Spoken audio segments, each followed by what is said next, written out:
RISE29 is developing a national model for supporting rural entrepreneurs. Shavonne, tell us a little bit about your journey. How did RISE29 support this dream? That's a great question. So we actually found out about RISE29 from one of our clients. We were out on the water, on kayaks, came off, and they said, you guys would be perfect for RISE29. We're like, what is that? I'm from this area, attended East Carolina University, and they said, let me get you connected. They emailed I guess the director, and they reached out and shared with us the application process, and we went through the application process to be a part of RISE29. And it was just a phenomenal experience. They really understood our mission and vision as a business and analyzed our business operations to help us figure out how to get more connected to the community, how to build partnerships that we were already doing, but we had more manpower now. I had 3 phenomenal interns during the time that I was with RISE29. ECU students. ECU students. And just being able to come alongside them and listen to their dreams, the businesses that they wanted to create, but then also share, this is what I'm doing.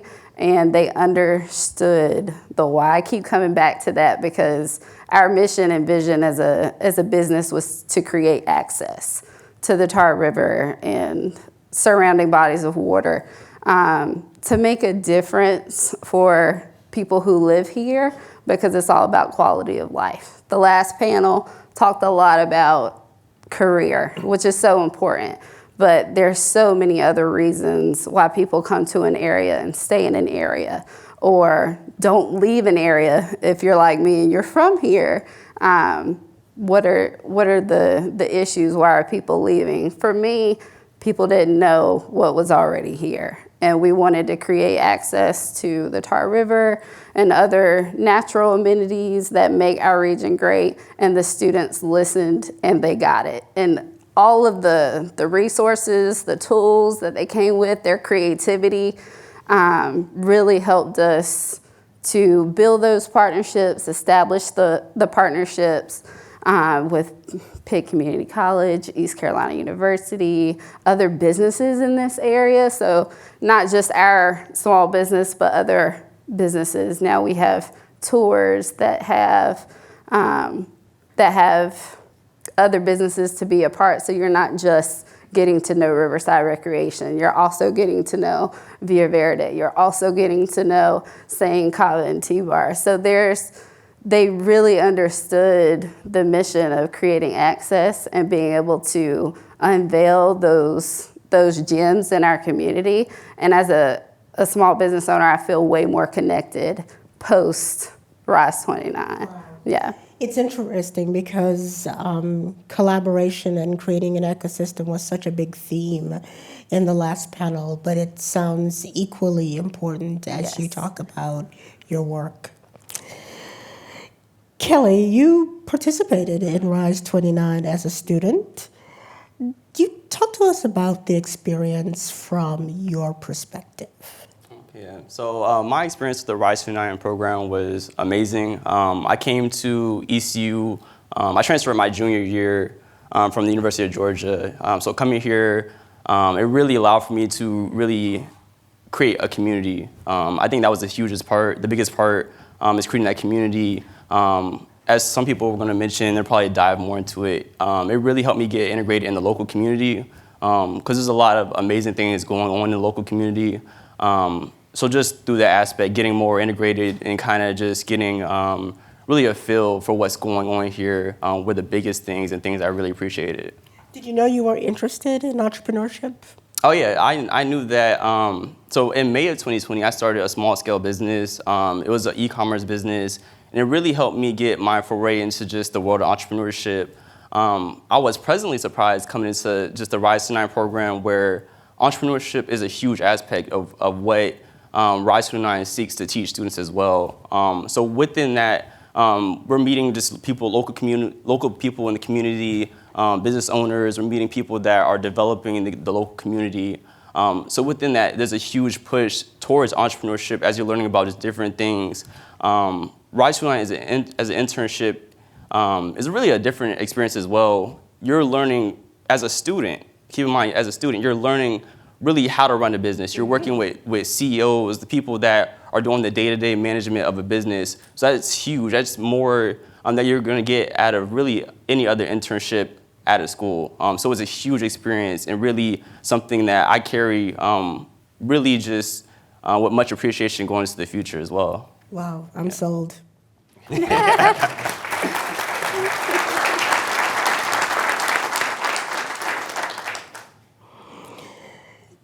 So Jason, I'm not sure that when you went into economic development, you necessarily thought you would be working with a program like RISE29. It's not what most traditional economic developers do.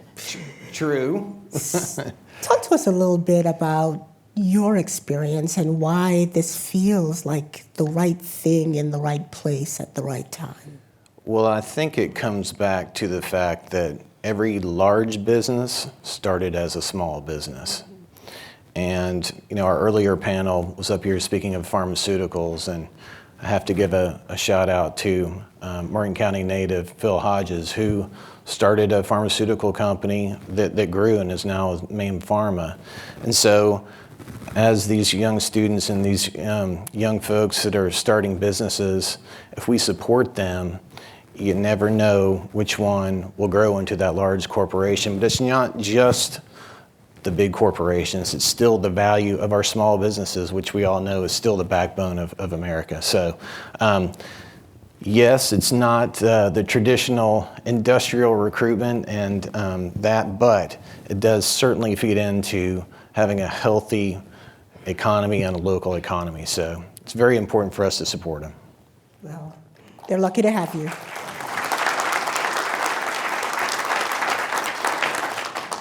So Shavonne, I don't want you to think that I'm fickle and I can't figure out what I want to be when I grow up.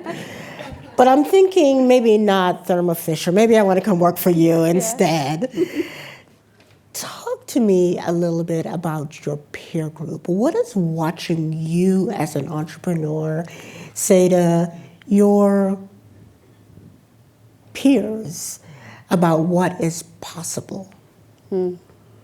Everything is possible.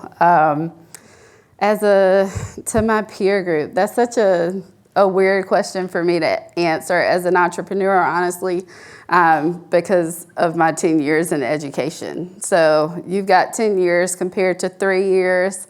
I feel much more grounded as an educator than I do as an entrepreneur.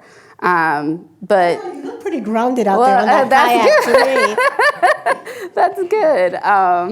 But I would say go for it, do it. If you can dream it, if you can get behind a product or a service that you believe in, that's gonna make a difference, go for it. There's nothing that you can't do. The thing that I learned the most with RISE29 and just as my experience as a newbie entrepreneur would be to find community. I go back to connection. RISE29 challenged me to get out there. When you're building a brand and a business, and now I have 2 businesses, it's all about being connected. The second business. So Nobody told me about that. When we opened Riverside Recreation, I had a yoga dance studio there on our storefront location. And during the RISE29 program, the students suggested, hey, you need to divide the businesses, divide the offerings, rebrand your yoga and dance offerings, make that a separate entity. So that kind of birthed the second business when we opened Riverside Recreation. I did that on the side underneath the same Riverside Recreation umbrella. during the off season, because kayak rentals and all of that is seasonal. So to generate revenue year long, I was doing the yoga and the dance instruction as well. And the students made that suggestion, and we separated the business. So we have Riverside Recreation that handles rentals and tours and camps and classes, but then we also have Embody Studio, which offers our studio services of dance and yoga. So had it not been for RISE29, I probably would still be, just one business, but now I have two. So yeah. Serial entrepreneur.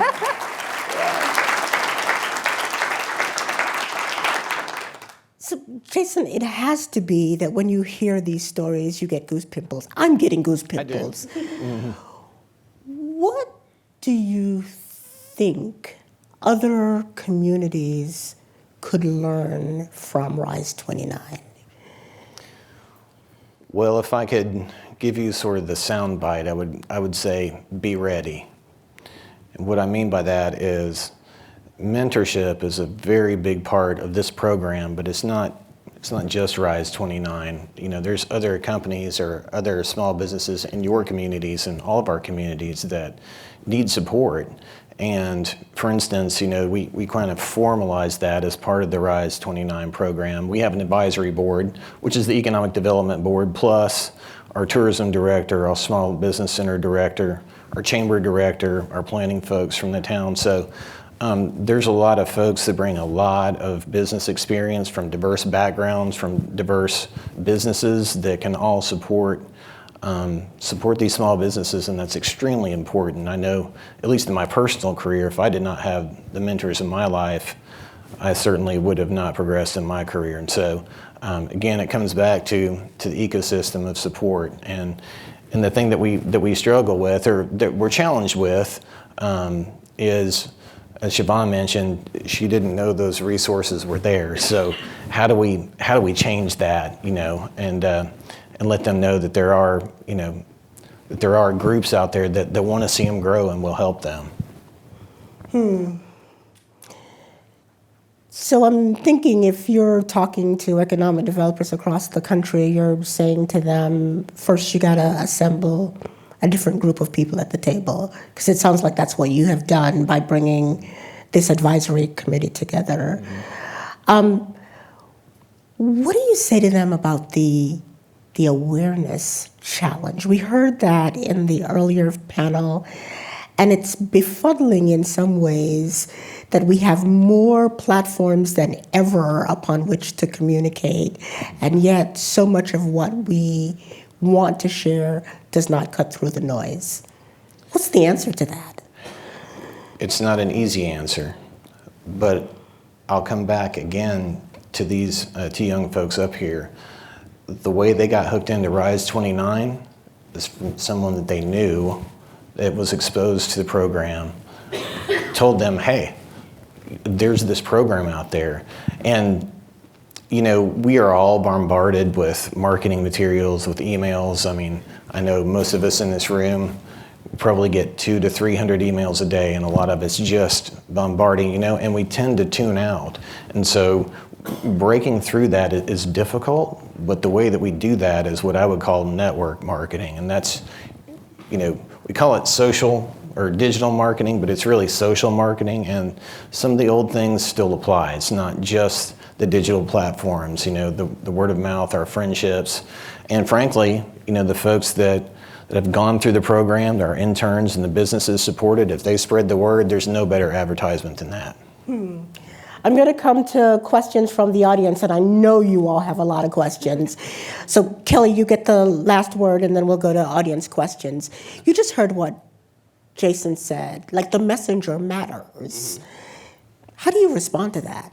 I mean, if messenger matters, how do you get that one-on-one with everybody who needs to know about the resources that exist? Yeah. So I think really just going through the experience of RISE29 and really taking it serious, I realized that there creates a community, where amongst our RISE29 cohort, there's a sense of community. But I think it's also like what I said earlier, where RISE29 isn't your normal internship. And I think through that, it encouraged me specifically to spread the word. My little brother, he's somewhere in here.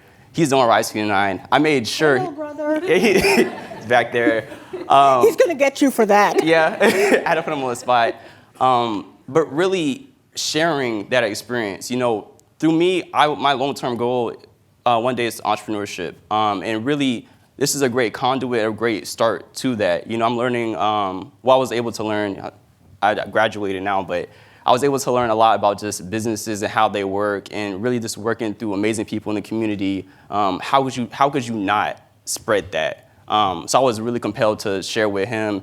Anyone in my circle, I was just letting know, just because it's that important, and it's such a great, amazing opportunity to really make an impact in the local community, and also really be part of something that's way bigger than myself. Wow. So, Wow, yeah. Evangelized.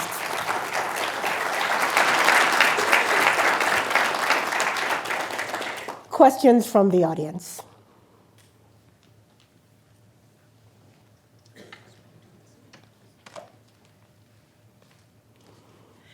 Hi, I heard you mention Phil Hodges, and he's a fantastic partner of ECU, and I've also heard Golden Leaf, which is also a fantastic financial supporter of the university. Can you speak a little bit about the impact that the donor support on RISE29 or any other of those economic programs have had? So yeah, a little bit of history I think is important on how this all came about. So Golden Leaf, and this has been, I guess, 5 years ago now with their community grants initiative. They started in the Northeast Prosperity Zone, which is where Martin County is. And we were all at the Ag Center in Williamston, and there were all the counties at the table, and ECU and many other organizations who were seeking Golden Leaf funds. And in one table, ECU was having a conversation about keeping more of their students at home. Many of them wanted to start businesses, or just keeping more of that talent at home. I think we've been touched on a good bit. And at another table, several counties, including us, were thinking about downtown redevelopment. How do we get more entrepreneurs, and how do we get more small businesses back to our downtowns to both support the small businesses, but also to redevelop our downtowns in Eastern North Carolina? So to Golden Leaf's credit, they played both matchmaker and funder, and said, you guys need to get together. And so that's how the whole inception of this program came about. So there's a deep debt of gratitude to the Golden Leaf Foundation for fulfilling both of those roles. And really, honestly, throughout the COVID, because we got the grant started at the beginning of COVID, and they worked with us greatly on the flexibility of having to shuffle around and how we had to manage those things and still support the businesses. So thank you for that question. Yeah, great question. And really underscores the reality that it takes resources to do this kind of work. Other questions from the audience?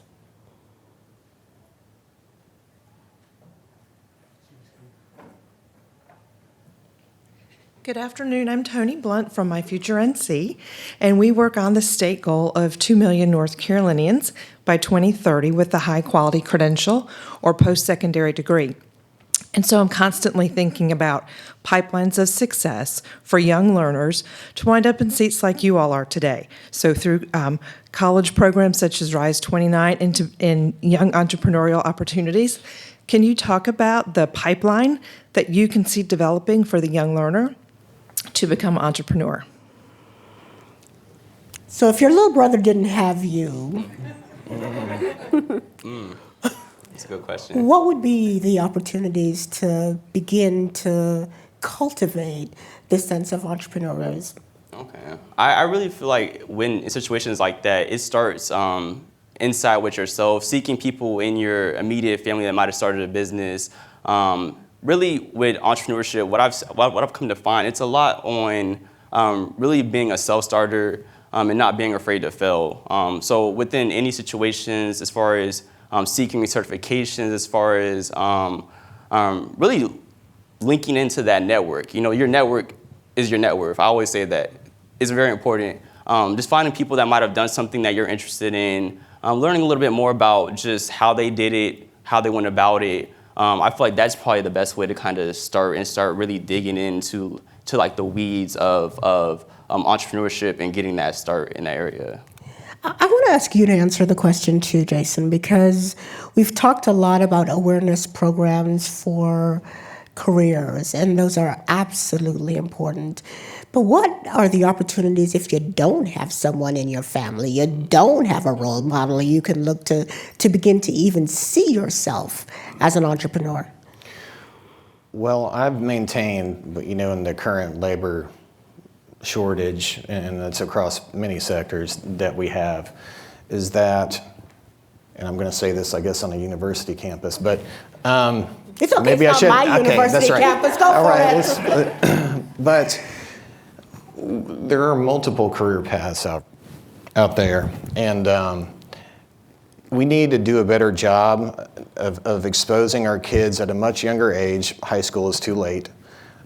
Most kids start selecting their career path in 8th grade, but really it begins before that. There are multiple ways. To get an education. We mentioned earlier the pharmaceutical pathway. You can start working right out of high school and then get your credentials and your education while you're working. That includes entrepreneurship too, and I think the more that we get into our K through 12, and I mean earlier, in our STEM programs and at the elementary school level and our middle school level, exposing them to entrepreneurship as a potential. Because look, even if you don't choose to be a business owner or an entrepreneur, the skills that you learn in that degree are applicable on any business. They're great. They teach you to think for yourself, to be creative problem solvers, and those are all things that any industry, needs, whatever it is. So again, if we can do a little bit better job of marketing to our younger kids about the multiple things that are available to them, the better off we'll be. Yeah.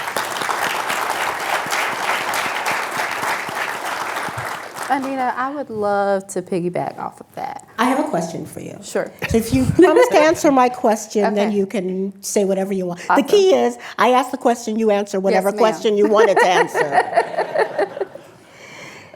But I'm curious because you have this really unique background as a teacher. Mm-hmm. Knowing what you know now about entrepreneurship, what might you have done differently We're on the in the same classroom? wavelength. So what I would have done differently would be to start earlier. I would have started in college had I known that there were as many resources and as many support systems to get my business up and running. I would have began earlier. And that's what I wanted to piggyback off of his last statement in doing a better job with making those K-12 connections. Your teachers are your allies. Your administrators are your allies. Your guidance counselors are your allies. They're the connection to your students. Their connections with the students are the connections to their parents. So if you want to know how to connect, go back to K-12 education and start sharing early. You don't have to do a 4-year university. You don't have to do a 2-year. You can take the same things that you're learning in your Adobe class at South Central High School or your math class at Farmville Central. You can take those things and apply them now and have businesses now while you're still in school. So for entrepreneurs, ourselves, and everybody listening, get connected with your school systems. Go to PTAs and meet your administrators, know the teachers, because they're how you get the word out. Yeah. I'll give you a chance.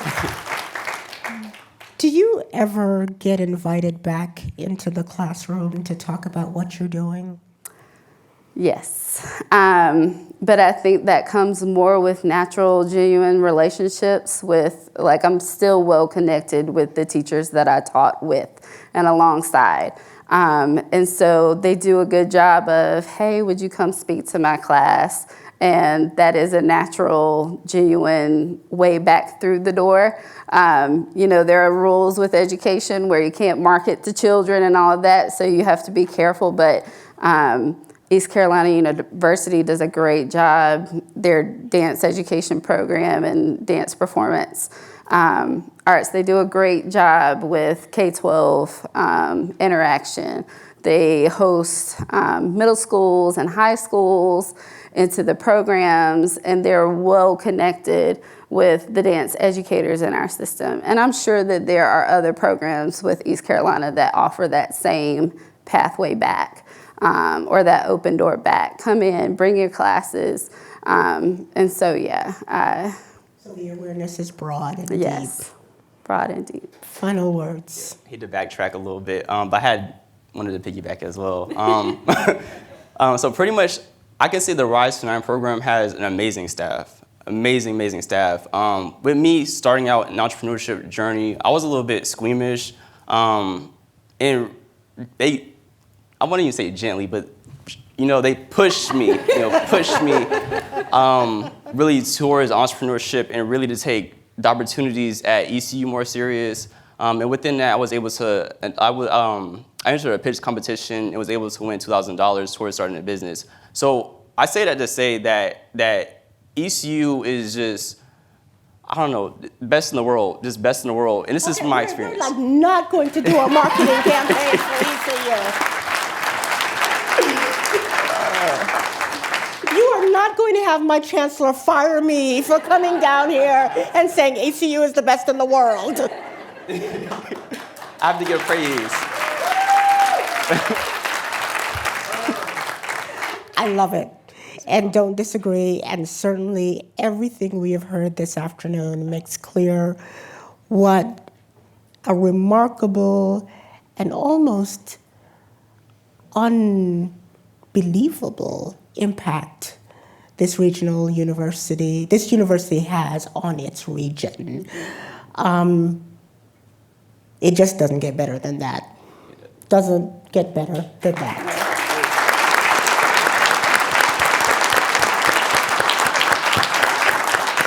So thank you all for sharing the excitement of the entrepreneurial nerve here in the region. It's palpable for sure. And Shavonne, I would end with something that you said at the very beginning because it's so very true. People want to live and work in a place that offers lots of amenities. And they want those amenities to feel authentic. And what you are delivering to the region is really placemaking. And it is critical to the success of all the biopharma that is taking place. So thank you to all of you. Thank you.